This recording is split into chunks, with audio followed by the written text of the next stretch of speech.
बहुत समय पहले एक सुंदर और शांतिपूर्ण राज्य में राजा वीरचंद और रानी सोनाली रहते थे। उनका राज्य खुशहाल था, लेकिन राजा हमेशा चिंता में रहते थे कि उनका राज्य और भी महान बने। रानी सोनाली हमेशा राजा को सिखाती, साहस और ज्ञान से ही राज्य सच में महान बनता है, सिर्फ दौलत और शक्ति से नहीं। एक दिन राज्य के पास एक महात्मा साधु आए। उनके पास अनोखी शक्ति थी, वे किसी के दिल की असली स्थिति देख सकते थे। राजा ने सोचा, अगर मैं साधु की कृपा पालूं, तो मेरा राज्य और भी संपन्न होगा।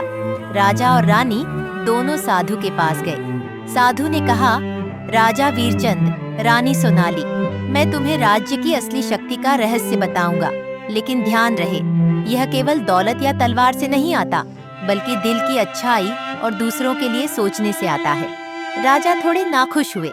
उन्होंने सोचा कि साधु केवल बातें कर रहे हैं। राजा वीरचंद पहले दिन ही परेशान हो गए। लोग उनकी अदालत में आए, किसी की खेती खराब हो गई थी, किसी की बेटी बीमार थी, किसी के घर में आग लग गई थी। राजा ने सोचा कि यह बहुत कठिन है। रानी सोनाली ने राजा को शांत किया और कहा, सिर्फ दौलत और आदेश से नहीं, प्रेम और धैर्य से ही समाधान आता है।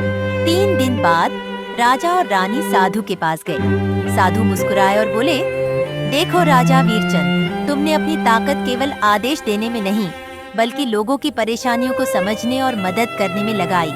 यही असली शक्ति है, यही वह चीज है जो राज्य को अमर बनाती है।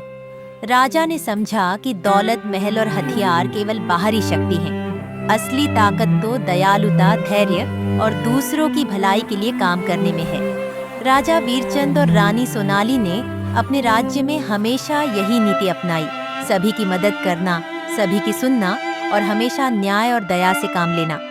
राज्य फिर से खुशहाल हुआ और राजा और रानी की प्रतिष्ठा दूर दूर तक फैली। लोग राजा और रानी को नहीं, बल्कि उनकी अच्छाई और न्यायप्रियता को याद करने लगे। असली शक्ति दौलत और हथियार में नहीं, बल्कि दयालुता, न्याय और दूसरों की भलाई में होती है।